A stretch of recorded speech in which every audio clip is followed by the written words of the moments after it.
Hey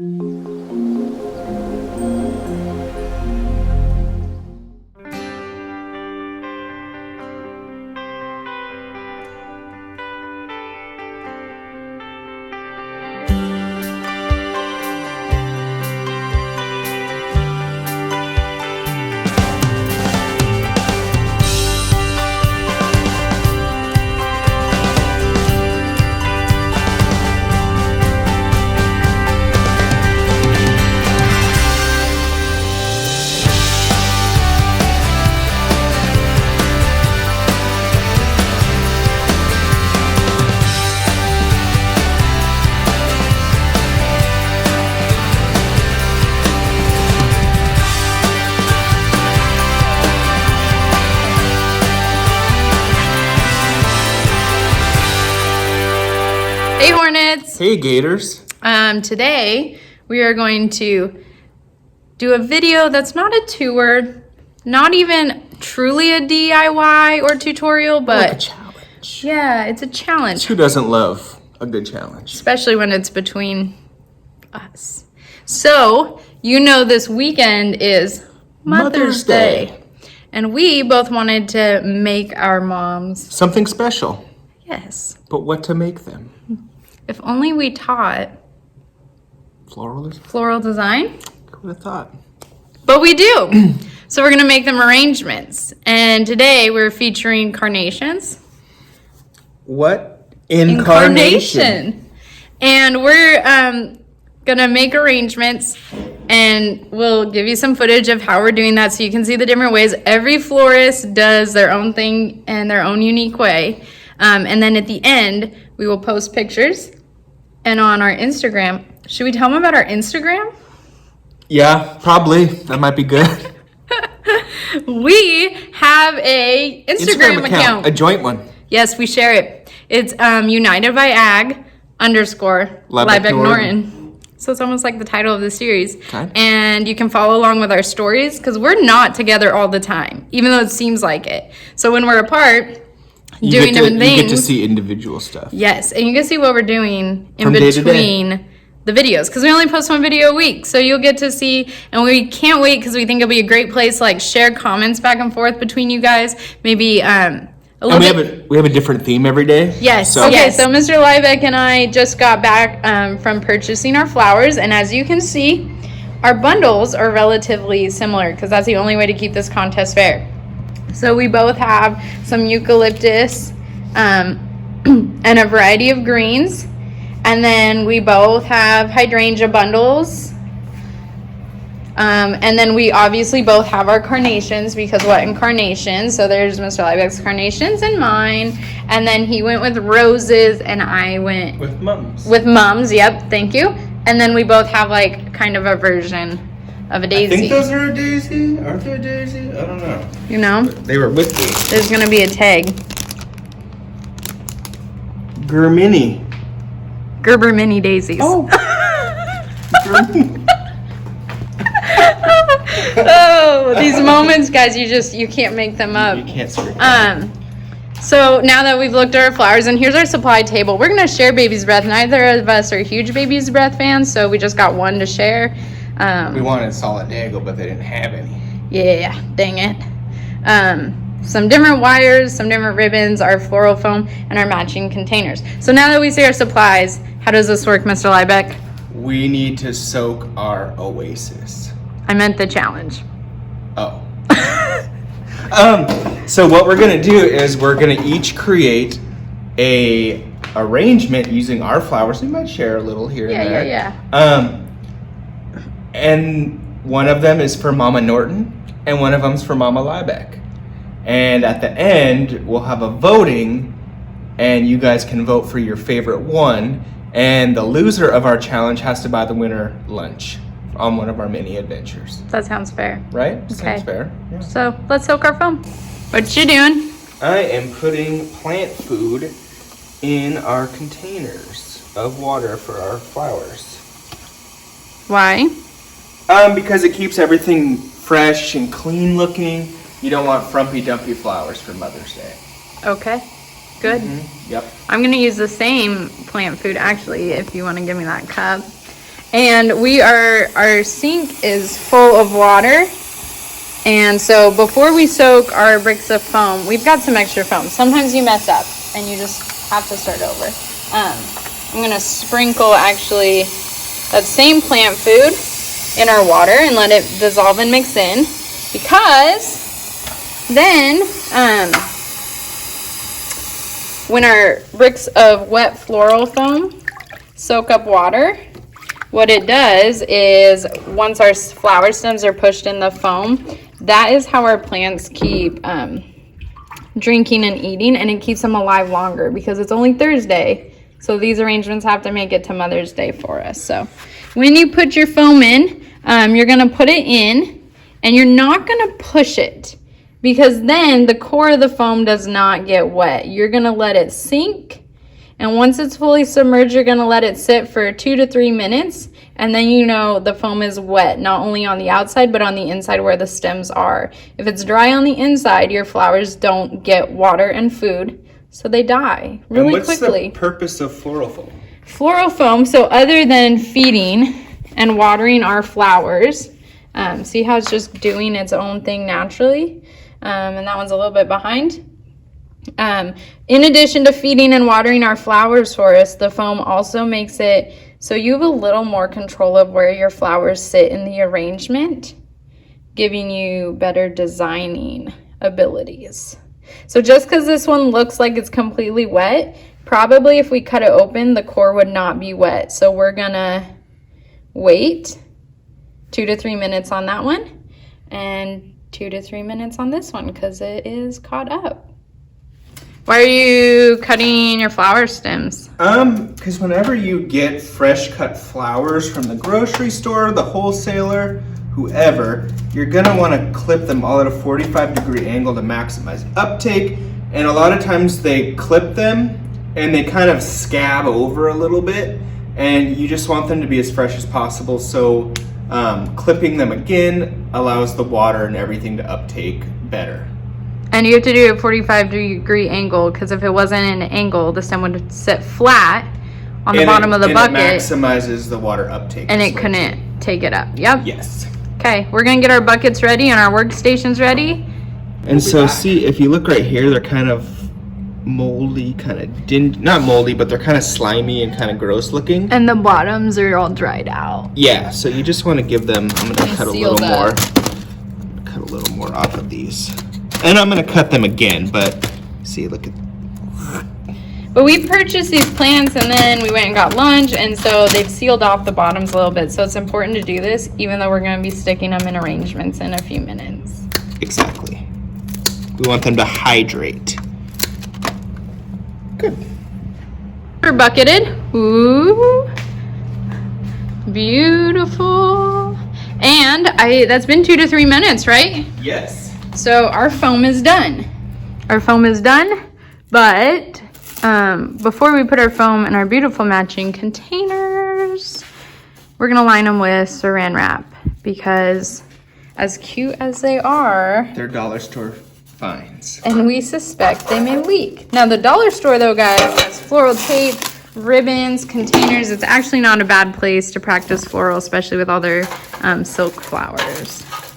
See, just a little nice line, and it will be less likely to leak. Okay, so here's mine. We shaved just the corners off to make it the right shape, and then I actually used 2 of the corners to wedge in the front and the back to make this stable and sturdy so my arrangement isn't tipping over. And it's actually the perfect height because you want your foam just barely sticking up above your container, so it doesn't push all your flowers up at an angle, because you're gonna want flowers at all different angles, even including like perfectly horizontal. So that is what we did. Now it's really important, like on these pieces here, it doesn't matter that I pushed it down, but don't poke your main piece of foam, because when you push it, you squish and compress those pockets that are holding the water and the plant food, and then stems can't get in there and absorb the material, so it's like a waste. So you can poke your wedge pieces, but avoid poking this. Ready?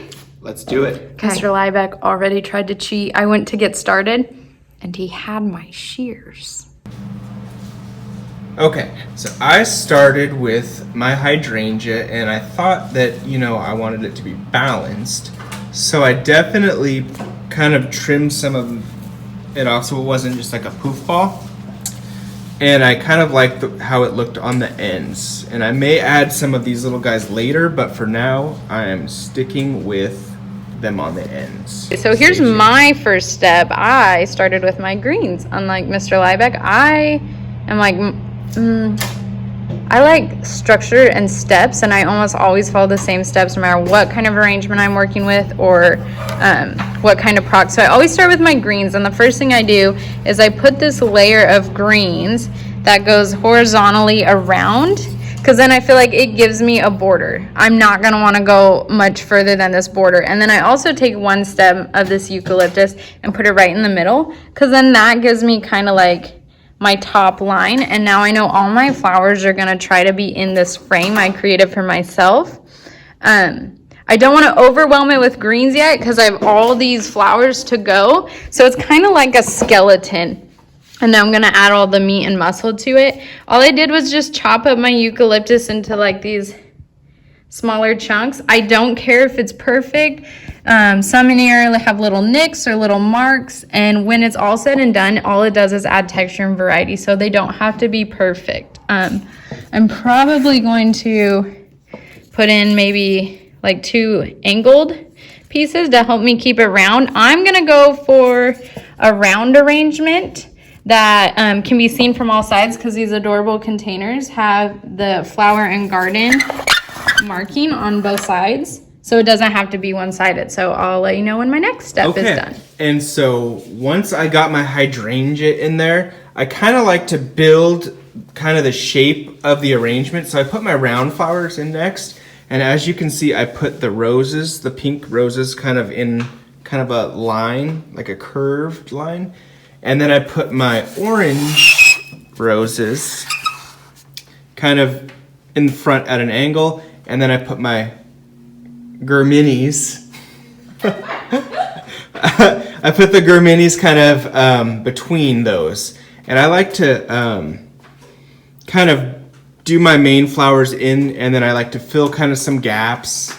Can Germinis be like a thing? Can we start calling mini Gerber daisies Germinis? Can that be a hashtag? They're definitely a thing. And Ryan, if you're watching this, Germinis. One tip I have for you guys with Germinis, they're so cute, and so are full-size Gerber daisies. Everybody loves them. They come in such beautiful colors, but one tough part of working with them is they will grow the most crooked stems. Can you see how this one's like curling to the side? So one tip I've learned, when you're making these arrangements, if you have a crooked one and you want the stem to be straight, you slide the stem into a straw, a plastic straw, or a bamboo straw, or whatever kind of straw you want to use in these times, and that straw will hold that Gerber stem straight without breaking it. So just a tip. Okay, so one of my biggest pet peeves when teaching floral things, all my students run up and grab flowers and they clip the stems super short, and it kind of makes the stems unusable. And so, you know, when we're doing a rose arrangement and we want them to kind of stand pretty tall, like that, and they will just run up and they're like, yep, this is going in the arrangement. And I'm like, no, that is not going in the arrangement. You can make a boutonniere now. So always cut your stems a little bit longer than what you think you may need so that you're not wasting materials, and you can always go back and trim it up a little bit if you need.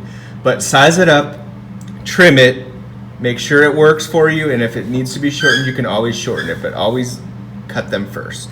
My next step. So just kind of like what I do with my greens, I pick what I want to be like my focal or my star, and I really kind of think these what did you call mini gerbs? What's our new hashtag? Germinis. I think my orange Germinis just have a brighter, bolder color than the rest of my plant options. So I kind of wanted them to be like my focal flowers. So I used them to re-emphasize the skeleton. I started with this one on the top, which you see is not taller than my tallest green point, because that's how I'm keeping my shape in my frame. And then I went around and I did them around the bottom to make sure I have color that's on the bottom. If all of your stems are angled up, you get this huge gap between your color and your container. But by making sure I have color down low, it'll all flow nicely. And then after I did my tall one and my horizontal ones, I had 4 extras, and so I put them kind of on this in-between layer. So now I have orange graminis everywhere, and I'm gonna start to fill it in with some of my secondary flowers and filler flowers. Okay, so structurally my arrangement is pretty much done. I just need to add some greens around the bases and plug some of these holes up with filler. And that's kind of one of my favorite things. That's what I always say floral design is: you put your main flowers in and you plug holes. And that's kind of my concept. So yes, I'm gonna go ahead and plug some of these holes up, and stay tuned. Another tip, kind of like Mr. Liebeck, all us floral teachers have these pet peeves, and mine is when people throw the buds of the flowers away. They're like, it's not open, so I'm not gonna use it. But having those buds is really a good way to get some different textures, some unique elements in there, and then kind of some rhythm, which is one of our art principles and elements. Rhythm is the idea of movement. Rhythm is a dancer. It's the idea of movement, and how do you do that in still arrangements? Well, if you have a bud, people don't have to see a blooming to know that's what happens. And so that's how one way to achieve that element principle and add some different unique things in your box. Okay, I'm getting pretty close to done. I'm just gonna add some more eucalyptus to break it up, but you see I used my mini carns and my chrysanthemums to as my secondary flowers to kind of break up all that blue mass. So I'm gonna finish adding my last minute greens, and then I'm gonna clean up my mess. There they are, we're all done. This is Mr. Liebeck's for Mama Liebeck, and this is mine for Mama Norton. So, which one's your style? What do you like?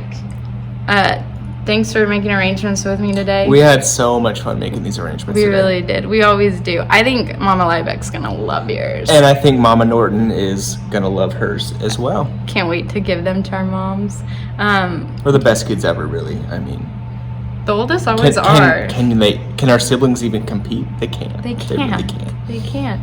I love, like, yours is so tall, and I love the lines in your arrangement, and that it's open and kind of whimsical, where mine's like so compact. But I love how you picked really bold colors. Like, you have some warm colors in there and some really cool colors in there, but somehow they all work really well together, and it just comes out to make a really nice, well-balanced arrangement. It's kind of fun to see how, even though we started with like basically the same stuff, just different colors, how different our styles are. And that really goes to show that it's art, and you can be given the same materials, but you're always going to come out with something different, because everyone has their own style and their own personal way of doing things. And you've seen that today. There's no right way. As long as you like it and your mother likes it. That's all. Because we're going to challenge you to do something with flowers for your mom this Mother's Day. If you do, post it on our Instagram, please. Yes. We need more. We need more. United by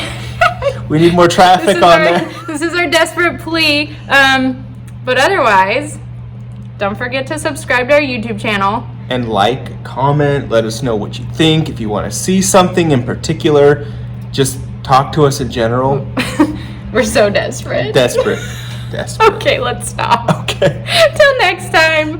Bye.